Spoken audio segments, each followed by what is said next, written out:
बाबा रामदेव तो कल ये कहेगा कि जिस औरत के बच्चे पैदा नहीं होते हैं बाबा रामदेव के पास आओ, शुद्ध बीज मिलेगा, उससे नारी की संतान पैदा होगी। लेकिन मैं एक बात जरूर कहूँगा, बाबा जी के पास सारी बीमारियों का रोग है ना।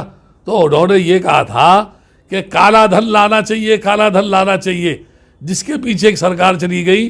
अरे ईमानदार बाबा रामदेव, अगर आप सच्चे हैं तो काला धन लाने के लिए कोशिश करो, इस तरह के हवाई फायर मत करो कि तुम्हारे पास ही इलाज है और इतने बड़े तुम वैद्य हो।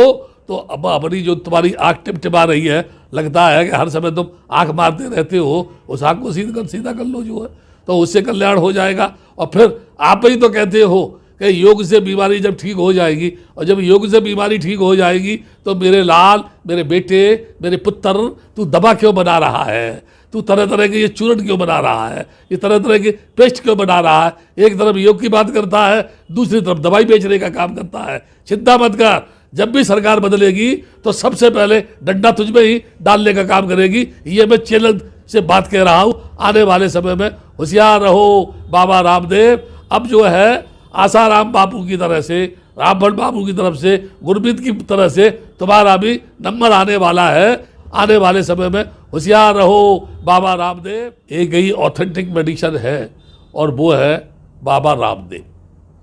वो बोलते हैं इस योग से ये बीमारी ठीक होगी, इस आसन से ये बीमारी ठीक होगी, इस योग यानी इस आसन को करेंगे तो ये बीमारी नहीं होगी। लेकिन मैं बाबा से पूछता हुए योगी हो गए योगी राज, तू इस भारत की धरती के ऊपर ये अपना झूठ का जो प्रचार प्रसार कर रहा है, मुझे एक बात ये बता दे, जब योग से ही सारी बीमारी ठीक होती है तो च्यवनप्राश क्यों बना रहा है, पेस्ट क्यों बना रहा है, साबुन क्यों बना रहा है, आटा क्यों बना रहा है, मक्खन क्यों बना रहा है, दूध क्यों बना रहा है। तू ये कहता है बाबा रामदेव के पास ही अच्छी दवा है। जैसे कभी दशरथ के परिवार में ये चिंता सताई कि बच्चे नहीं हो रहे तो क्या करना चाहिए, तो उनकी रानियां उनके ब्राह्मणों द्वारा बताया कि किसी ऋषि के पास गई और उन्होंने प्रसाद में उन्हें कुछ फल दिए। वो फल चावल थे, वो फल सेब था, वो फल अमरूद था, क्या था मैं नहीं जानता। लेकिन मैं इतना जरूर जानता हूँ, क्या फल से संतान होने की उत्पत्ति हो सकती है? अगर है तो आज के युग में कहीं कोई अमरूद खा करके या किसी महिला ने सेब खा करके, अंगूर खा करके, अनार खा करके अगर किसी बच्चे को जन्म दिया हो तो मैं ये मान सकता हूँ कि ये बात सही है। इसलिए मैं ये कह सकता हूँ कि ये जो कोरोना वायरस है ये है क्या चीज़, यानी क्या कहा जाए। बुखार के लक्षण है, उसके लक्षण है, निमोनिया के लक्षण है। मैंने बहुत सारे लोगों को ये पूछा कि भाई जब कोरोना वायरस हो गया तो क्या इलाज होता है। इंजेक्शन लगाते हैं, गोलियां देते हैं, बोतल चढ़ाते हैं, एक्सरा करते हैं, या क्या करते हैं जिससे उसका इलाज होता है। ये लंबे समय से ऐसा हो रहा है। एक कहावत है हमारे देश में, मैं नहीं कहता, यानी बहुत से लोग मुझे गालियां देते हैं कि ये बंदे आनंद इतना बदमाश है, इतना पागल है, कुछ भी बोल देता है। लेकिन मैं बगैर आपके शास्त्र की जानकारी के एक शब्द भी नहीं कहता। और अब भी जो बोल रहा हूँ ये मैं साहित्य से ही बोल रहा हूँ। क्या बोल रहा हूँ, जब हमारे देश के महान शक्तिशाली, शक्ति के सेनापति को जब ये आदेश हुआ कि लक्ष्मण को यानी बाण लगा है, मूर्छित हो गए, कोई बूटी ऐसी है जिससे वो ठीक हो सकते हैं, तो आप उस पहाड़ पर जाओ और वहाँ से बूटी लेके आओ। तो हनुमान तो थे ही। आज भी देखा जाए बानरों में अगर कोई भी मन चला किसी तरह का हो, कोई सामान ले जाए, कुछ ले जाए, अगर आप खाने पीने का सामान नहीं दे, ऊपर से फेंक दे, कपड़े फाड़ दे, नोट फाड़ दे, बैग फाड़ दे, मनचलाई जो ठहरा जो है, तो वो उनको बोला कि अंधेरा होगा जब तुम ऐसा कर सकते हो।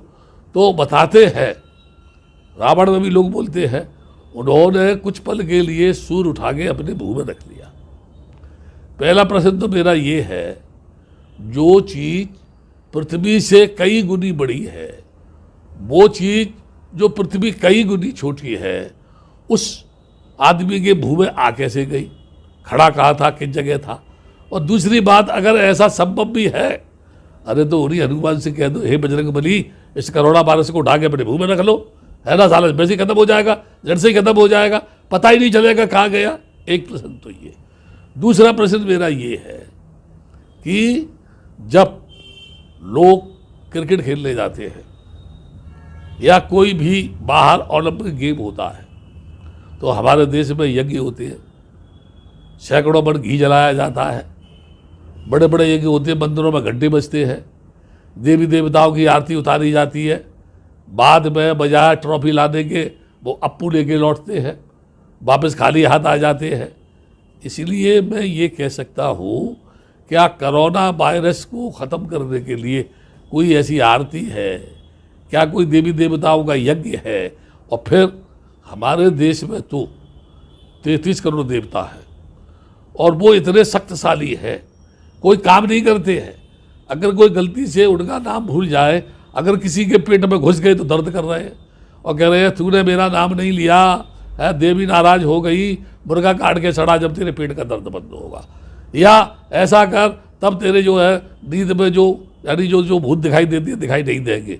मैं ऐसे लोगों से अपील करता हूँ, क्या भारत के 33 करोड़ देवता मानने वाले लोगों के पास या हमारे देश के उन ब्राह्मणों के पास या उन मनीषियों के पास या उन जगतगुरु शंकराचार्यों के पास ऐसा कोई जंत्र मंत्र तंत्र है, ऐसा कोई सूत्र है, ऐसा कोई यज्ञ है, ऐसी कोई आरती है, ऐसी कोई पूजा है जिसके माध्यम से कोरोना वायरस से हमारा देश मुक्त हो सकता है? नहीं तो इन बेलगाम घोड़े के ऊपर लगाम लगा देनी चाहिए, ताकि समय समय पर इस तरह की बातों को इस्तेमाल नहीं करें जिससे हमारे देश के अंदर जो है इस तरह का अंधविश्वास फैले, रूढ़वाद फैले और तमाम प्रकार की ये बातें समाज में यानी भ्रम पैदा करें।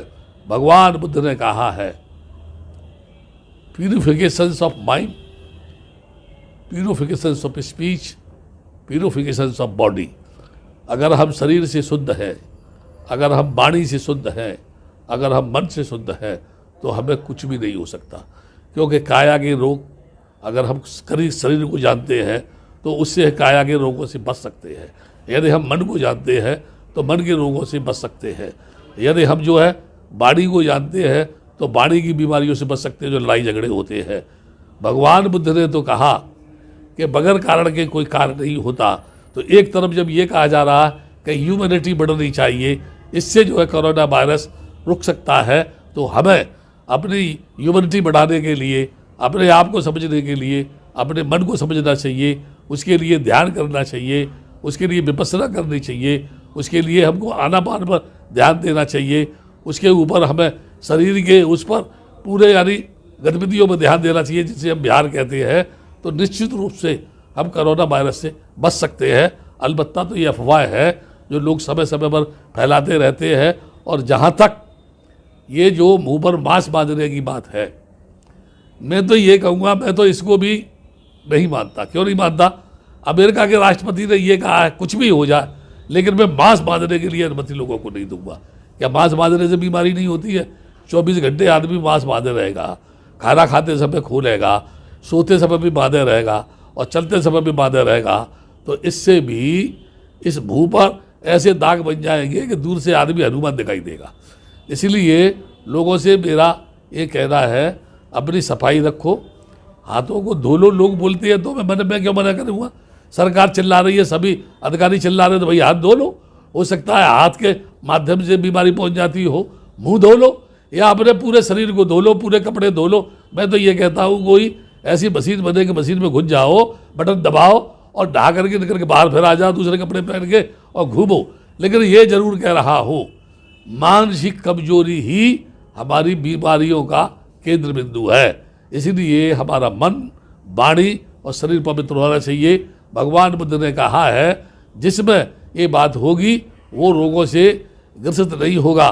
क्योंकि बुद्ध ने कहा है, जिसने एक बार मौत का साक्षात्कार कर लिया तो ये निश्चित है कि जन्म लेने के बाद अब मृत्यु निश्चित है।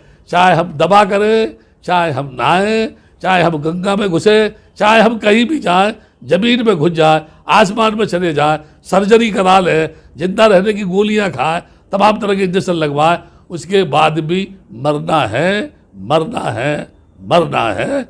इसलिए इससे अगर बचना है तो हमें अपने मन को, वाणी को, शरीर को पवित्र करना पड़ेगा, शुद्ध करना पड़ेगा, उस पर ध्यान देना पड़ेगा, तो निश्चित रूप से कोरोना वायरस से हम बच सकते हैं।